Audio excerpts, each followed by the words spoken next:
இந்த சிறிய கிராமத்தில் வளர்ந்தவன் நாகா. அவனுடைய கனவு ஒன்றுதான், நாட்டை காக்கும் வீரனாக ஆக வேண்டும். வீரனாக இருக்கணும்னா பயம் இருக்கக்கூடாது. என் நாட்டுக்காக நான் உயிரையே கொடுக்க தயார். நாகா இப்போது நாட்டின் எல்லையில் காவல் காத்துக் கொண்டிருந்தான். எதிரிகள் நாட்டுக்குள் நுழைய முயற்சி செய்கிறார்கள்.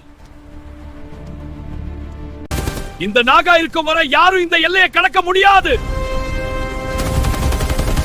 அவன் தனியாக இருந்தாலும் அவன் மனதில் இருந்தது நாட்டின் பாதுகாப்பு மட்டும். நான் விழுந்தாலும் இந்த நாட்டை யாரும் தொட முடியாது. நாகாவின் துணிச்சல் எதிரிகளை ஓடச் செய்தது. இந்த மண்ணுக்காக உயிர் கொடுக்க தயார். நாட்டை காக்கும் துணிச்சல் உலகிலேயே மிகப்பெரிய வீரத்தனம். இந்த மண்ணின் ஒவ்வொரு மனிதனையும் காப்பது நமது கடமை. லைக் அண்ட் சப்ஸ்கிரைப் பண்ணுங்க. நன்றி.